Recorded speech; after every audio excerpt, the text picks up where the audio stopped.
Hello, lovely ladies. Welcome back to my channel, Self Love Lexi. I'm so excited. I haven't done a live stream in months, but I am back home. As you can see, it is school, it is break for the Christmas. So I'm back home. It's been lovely. It is Christmas right now, and this is actually something that I got for Christmas. It's an iced caramel latte candle. Oh my goodness. It smells delicious, and I love the attention to detail on this thing.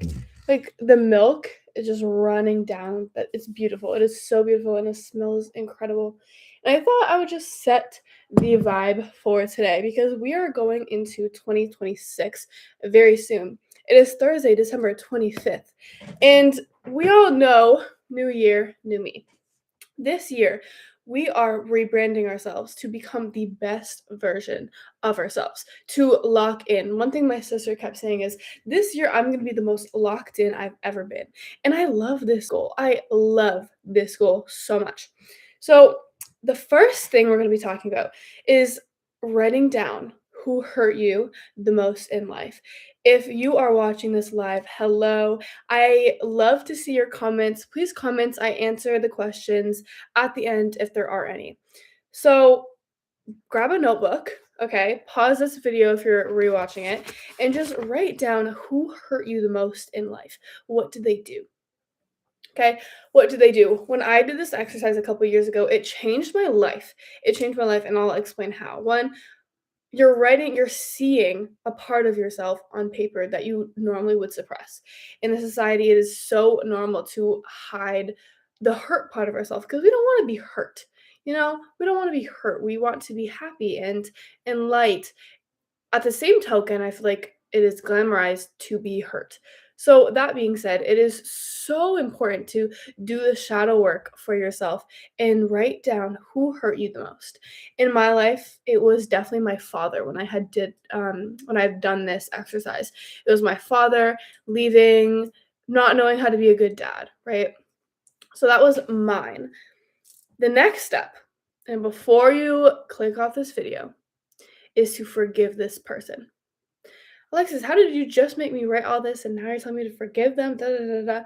I understand. I understand so much because I've been there. I've been in a position where I'm like, I can't forgive you ever. I'm going to hate you till the day I die. And I truly believed it and I truly lived it. I lived the experience of holding in that hate, holding in the resentment, holding in the guilt of being hurt by somebody who I loved the most. But forgiveness allows your heart to truly heal. I have this analogy that I tell my clients. When you are holding on to unforgiveness, okay, let me restart this. We are humans constantly carrying around this backpack. Let me mute. We are humans carrying around this backpack.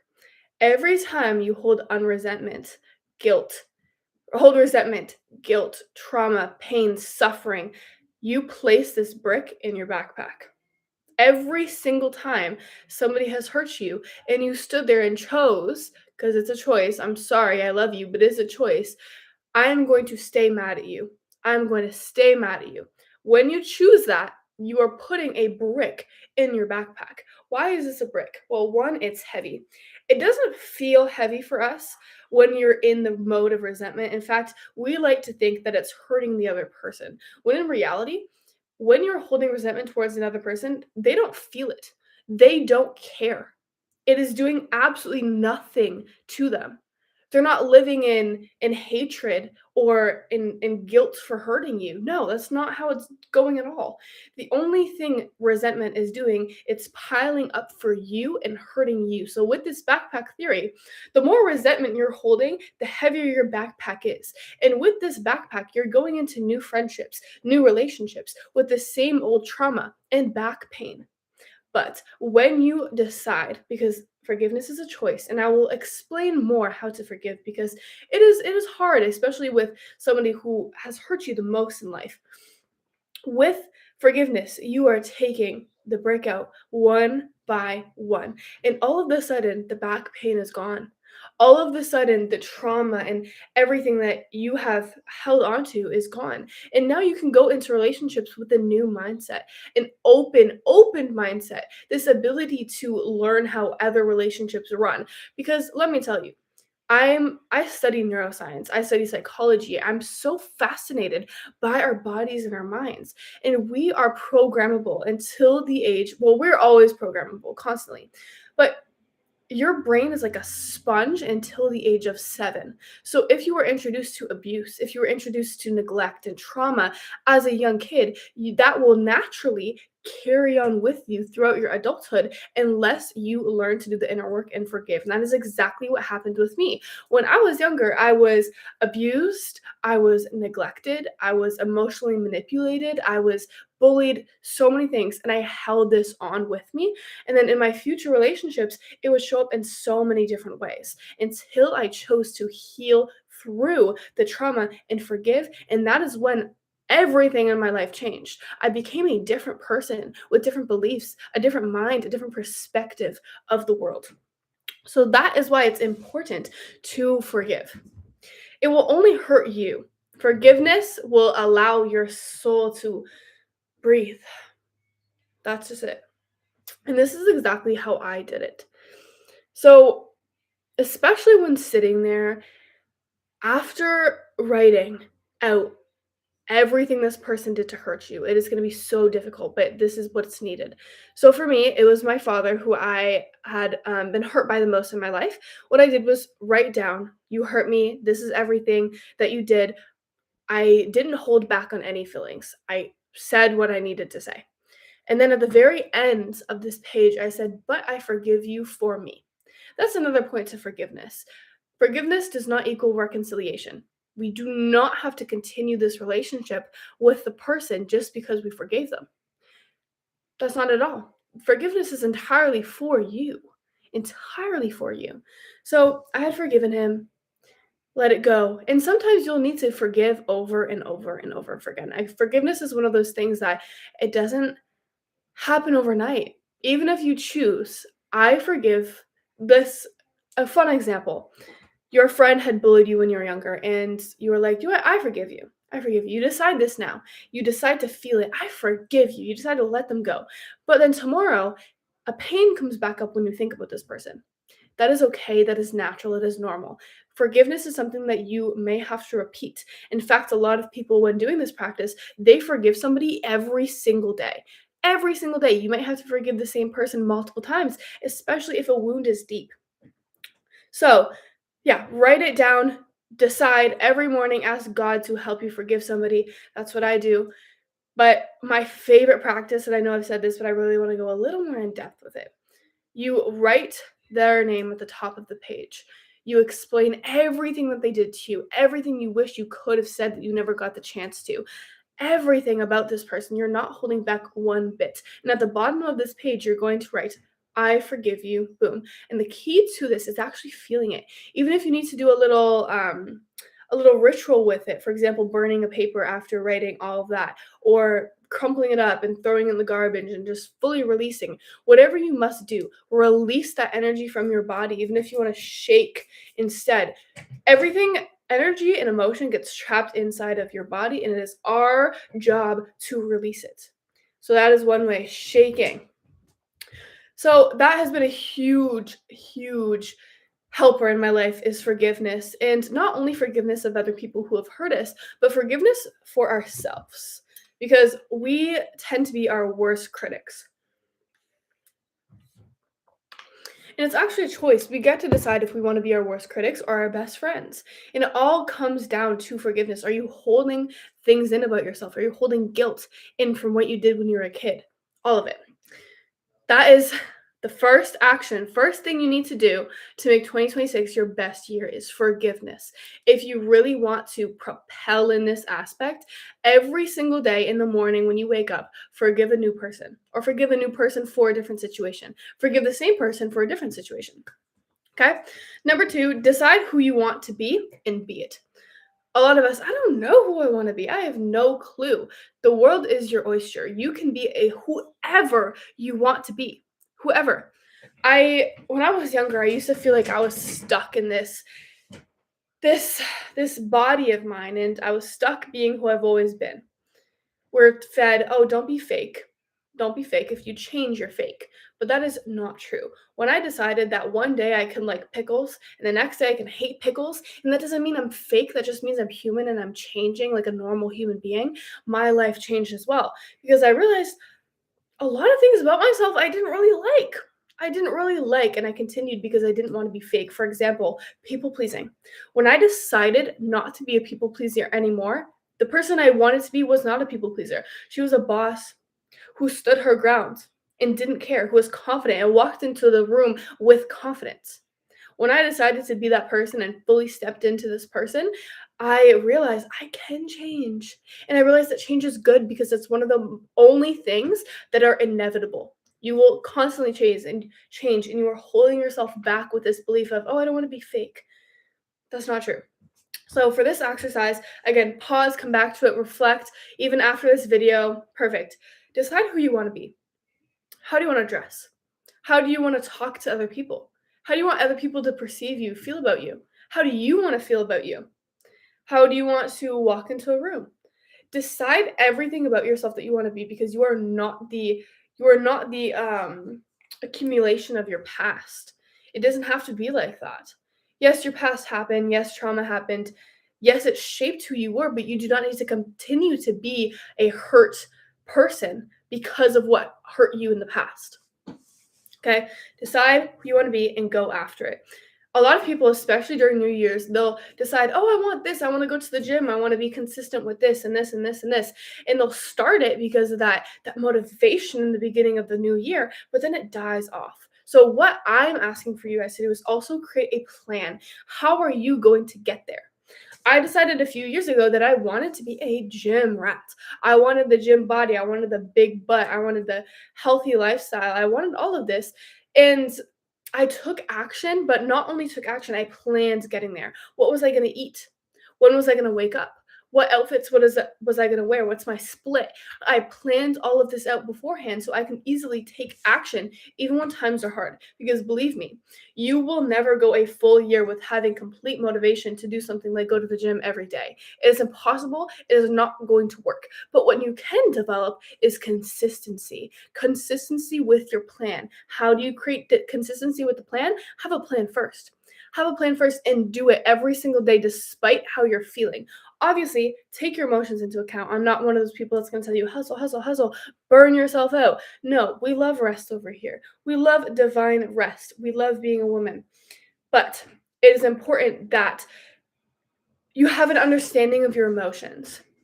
Okay, for me personally, this is a little sidetrack, but I love my emotions. I love pain and not in the physical sense, but the spiritual, the emotional, the energetic sense, because pain equals growth. When you sit in the pain, you will always grow. It will never actually hold you back unless you are trying to control it, trying to avoid it. That is the only reason or way that pain will hold you back. When you actually sit in the pain, understand why it's there, let it teach you and transform you, that is when you'll see the beauty of pain. Okay? Decide who you are, go with it. Now, I want to again touch a little bit on emotions. So, emotions are amazing. Emotions are amazing. We are taught to suppress our emotions because it doesn't when you're a woman in tune with your emotions, you can conquer yourself, you can conquer the world, you can conquer absolutely anything. The trick, the perfect balance is to understand, be in tune and feel your emotions, but not allowing them to control you. Okay? When you are being controlled by your emotions, people have killed people. When you don't have emotions, people have killed people. The beautiful balance is in between. Myself personally, when I go through a rough day, I don't neglect my emotions. No, I love my emotions. Thank you for guiding me. Because when you're angry, it's showing you something. When you are jealous, it's showing you something. When you're envious, it's showing you something. All of your emotions are showing you something, especially the bad ones, showing you where not to go. The good ones showing you where to go. When you feel happy, you're in alignment. Keep going in that energy, in that frequency, in that feeling. Right? So I got a little off track. What was I talking about, guys? Hmm. in the emotions, feeling your emotions, yes, but I do not let them control me because I understand that when you are controlled by your emotions, you're never living your own life. You are entirely like being controlled by something outside of you. And people can argue, yes, your emotions are in you. Yes, they've created you, but think about it. If you think a thought too much or so much, you will create an emotion by that thought. It's just how it is. Emotions are normal. They're human. They're beautiful. They guide you, but they aren't going to create your dream life. They aren't going to create your dream business. We have so much research on how powerful consistency is, the powerful of grit, not hustle, grit, continuing something even when you don't feel like it. And I can just give you an example. Say you are super sad. You're so sad, maybe I can think of an example, but you're sad. Obviously, guys, take what resonates, leave what doesn't. For me, I don't go to the gym when I'm on my period because I love my body and I love for my body to rest. But if I'm super sad, maybe instead of going to the gym for 2 hours like I normally would, I would still go. I would still go to the gym because of that neural pathway in my brain that I want to strengthen that says I'm consistent. I'm consistent with my goals. That neural pathway I want to strengthen. So I'll go to the gym for 10 minutes even. And even if you're super sad, super tired, and you go to the gym for like 5, 10 minutes, you're going to increase that dopamine level and you're naturally going to want to go to the gym even more. Just go, get to it, go. Okay. So that would be my next one. Decide who you want to be and go after it. My third tip, journal time again. Get out your journal and write, what is one thing I've been putting off? A lot of us put off things on our to-do list for countless reasons. Fear of failure, fear of success on the same other end of the same coin. There is so many reasons why we tend to put some things off. This year, we are not putting anything off. We're taking action as soon as it comes in. As soon as it comes into our brain to do something, that is when we're doing it. Or at least we're writing it down when we feel like it. As soon as we have a thought, write it down because we're doing it this year. This year, we're not leaving stuff at the very end of the to do list over days and days and days. Absolutely not. What is one thing you've been putting off? Write it down and do it. Do it before 2026 even starts. If you're in 2026 watching this, do it today. Do it, or at least start.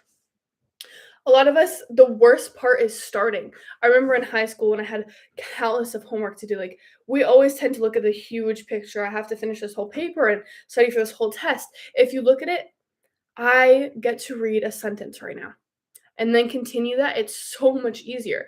Actually, I was in school and say I had an hour left of class, I would say, okay, I have I have 1 minute 60 times. And that just felt easier. It felt easier for me to hold that hour because an hour is a long time, but 10 minutes 60 times, I mean 1 minute 60 times, light work. The third thing, identify one thing you're leaving in 2025. We're not bringing the same old crap into 2026. This is a new year, new us. For me, one thing I'm leaving in 2026 is definitely going to be, I've thought about this, I've reflected on a few things. What is going to be scrolling before bed? I've developed a little habit where I'm scrolling on YouTube Shorts because I'm watching a YouTube video before bed and I end up scrolling on YouTube Shorts. I have this app called Opal, unsponsored, where it blocks all social media like TikTok and Instagram, so I never scroll on those. But I'm always watching informational content before bed, maybe doing a meditation, listening to frequencies on YouTube, and then my brain will just start scrolling and scrolling, and it's not a good habit. So I'm leaving that in 2025. I'm not bringing that with me. So it is one thing that you are also leaving in 2025. And then identify one thing that you're bringing with you into 2026. Maybe a habit that you've developed, maybe a friendship that you've developed, emotion that you want to feel more in 2026. Whatever it is, bring it in with you. I've identified a few and I'm super excited. I made a new friend and she's awesome. I felt so connected to her as we met up one time and I was like, "No, like you are my best friend. You were missing from my life. Where have you been?" And we just connected on such a deep level so quickly. So I'm obviously bringing that friendship into 2026 with me. And I think a goal for me in 2026 is actually to be more attentive to a community. A lot of 2025 showed me, while I love being in my solitude, it showed me that community is so powerful when you have a good one, a good community. Personally, I'd rather be alone than be in a bad community, but the Lord really showed me how powerful a good community is for you. And I think my life has really consisted of me shutting out people because the fear of being hurt, the fear of being rejected, the fear of being abandoned, the fear of being held back was a huge one for me. I always felt like people were holding me back, that I could accomplish more without them. And so I would cut a lot of people off. And instead of finding people who were aligning with my frequency, I would just cut the people. And I think, honestly, I think it's a good thing to cut people off when they truly aren't where you are headed in a way, because of how our brains work. When you are surrounded by somebody for so long, you become that person. And I think when I was younger, I surrounded myself with a lot of people who I felt accepted by, and I felt loved by. But as soon as I started elevating on my journey, I felt like an outcast. I felt like I didn't mess mish how is it? I didn't mesh with them very well. And I felt like I was going in a different direction. And I tell this to my sister all the time. If you have a friend going left and you're going right, you have three choices. You go left with them, they go right with you, or you go separate. The thing is, it is so much easier to drag somebody down than pull them up. So I will always go my own path, plant the seeds, hope they'll come with me, but I will always go my own direction and ensure that I'm constantly elevating, that I'm doing the best I can. So that is the list of you 5 things to make 2026 the best year of your life. I'm super excited for 2026. I feel like this energy of success, of abundance, of radiance, of community, of joy, love, happiness coming in for all of us in 2026. And I'm just so grateful. I'm so grateful to be on this journey, guys, with you as well. This is the best thing ever. And I think also one note, when going into, on the note of becoming who you want to be and community, I have a free community of lovely ladies that you can join. You can join through the link of my Instagram bio. It'll be Stan. You can join the community. And in this community, there's a bunch of women who are just on their healing journey, asking questions, answering questions, healing through things, healing to become more confident, to love themselves more. And I'm actually a self love coach. I teach women all ages how to love themselves more. People ask, do you really need a coach for that? Yes, because I always wish I had a coach when going on my self love journey. And I have so much information for you about how to love yourself fully and truly and guide you through this journey, because it is a tough one, but I want to be there for you. And I have spots open for coaching availability also in the link of my Instagram bio through Stan. I would love, love to have you there. Thank you for watching this video. Hope you loved it as much as I loved making it.